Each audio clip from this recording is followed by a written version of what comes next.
So a few people have asked me how I juggle writing with teaching. Obviously I teach on a part-time schedule, but I thought I'd do a little video on sort of a day in the working life, how I work and how I write whilst I'm at work as well. I thought it would be fairly interesting to do. And there's Raffles, she's having a little puppy moment. It's very early in the morning. This is a Monday morning, very early. And I tend to wake up about between 5 and 5:30 a.m. My dogs are amazing. They tend to sleep through the night, so there are no interruptions or, me waking up constantly throughout the night. Even with my older dog, who is a senior citizen, she sleeps really well. I unfortunately accidentally turned off my microphone like a complete moron. So just to explain, I teach for 7 hours. I start at 7:30, so I start in 5 minutes. I start at 7:30 a.m. on a Monday, and I end at about 6:30 in the evening. It's about 13 hours, but not 13 hours of just teaching. I do have half-hour breaks once in a while. So I have breaks of about, I have 1, 2, 3, 4, 5 half-hour breaks in between my classes. But that's just to transition to classes and allow for the smooth transition of students, okay? I start teaching at 7:30 from home, and then I travel into the school.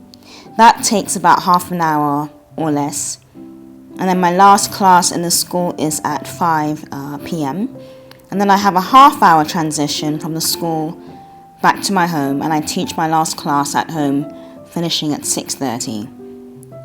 So I did ask for my diary to be organised this way because I prefer it. I don't like lots of gaps. I don't like hanging around all day.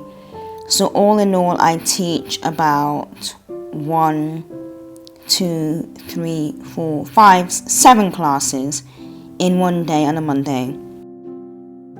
It's just a more effective use of my time. Okay, I just don't like wasting my time, and less time hanging around means more time writing. So that's why I wanted it this way, and it works. So tomorrow I have 2 classes. Wednesday I have 4 classes. Thursday is a very bright and light day, only 2 classes, and Fridays I have 3 classes. So it sort of does balance itself out very much, and I'm very much on a part-time schedule, so it's pretty good. I write every day. I don't skip any days, and I do about 1 to 2 hours or maybe 3 hours of writing. The journey to the school is relatively fast. It only takes about 10 minutes, and then there's approximately a 10-minute walk away from the bus stop. I tend to like to walk it because if the weather's nice and the sun is out, I take any advantage I can of the sunlight. So we're just coming to the end of the summer term, and there is a lot going on. There's a lot of shifting, people going on holiday, new students, some teachers leaving. It's all in motion, really. So one question I get asked a lot is why I don't just stick to writing. Why do I take the added pressure of teaching at this point? It's good for me to clear up that I teach only English. I teach at a language school, and it's just purely English. It's a language teaching school. I love teaching English because it sharpens my skills. And I like dealing with my students and new vocabulary, new words. I just love it. I also like the look on their faces when you introduce them to new vocabulary as well. I do have a slight problem, and it's something I've had since I was a child, where I don't stop writing. So, as some of you know, writing can be very immersive. It takes you away and you're in your own world for several hours at a time. I don't tend to be very sociable when I write. I can isolate for months, several months, and not see anyone. Sometimes I've gone longer than 3 months at a time. Now, this was something I realized very early on when I was younger, and I guess it's something I became very conscious about as an adult because it's seen as very antisocial, and a lot of adults are not comfortable in their own company. I don't understand how I can be comfortable spending so much time alone. When I was once in Croatia, I was held up for about 3 months, and I didn't socialise. I only emerged to walk my dogs and go food shopping, and that was it. But the amazing thing was, I had an amazing time. Certainly, the reality is having a teaching job keeps you balanced. It keeps me in tune with the local people and makes me have to emerge from my cosy hole and communicate with the world. All the ground staff are Hungarian locals. They let you know what's going on. They let you know what's going on politically. Because I think when you choose to stay in your own little corner of the world and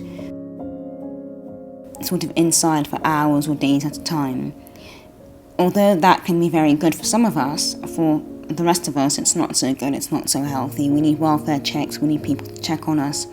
Apart from my family and my mother and my dad and my uncles, like, speaking to me every few days, I have no other connection with the outside world. Fair enough, I have made friends here, and my friends are very quick to ask me to come out, and I do commit myself to going out once in a while. And that's it really, but that's how I keep in touch with the local people, and I make sure that I emerge from my flat every once in a while.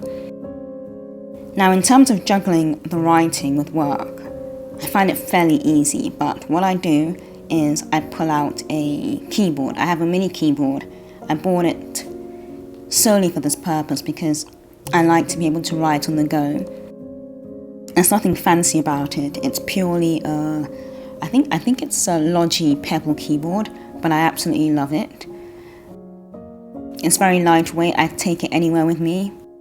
This is not an advert, by the way. It's just me in love with a keyboard, which I think is a very author thing to do. And whenever I have a gap between classes, I just pull out my laptop and I write. Now, I'm very, very careful to have a phone with me, so I type it all onto my phone, as you can see there. I think I'm working on a short story here. Yeah, I believe it's a short story that I came up with. So I'm working on little short stories along with my Heathens series. So I always say to people who have very demanding lives and who have a lot going on, that if, you have work demands, you have family demands, you have all this stuff going on, maybe have a little laptop or a little keyboard that you can take with you, and you can just get all your words down. So even if you're stuck at work for several hours, you're still working, you're still able to work. You're going to have gaps in the day unless your employer is an absolute nightmare and, they're working to death. And that's it really, that's my routine, and that's how I was able to finish all the Dweller series and the Heathen series and all my other books whilst working full-time in the past. I hope this was of some help to you, especially the people who are working with kids and, dogs and mortgages. Let me know if you have any questions in the comments below. See you later. Bye.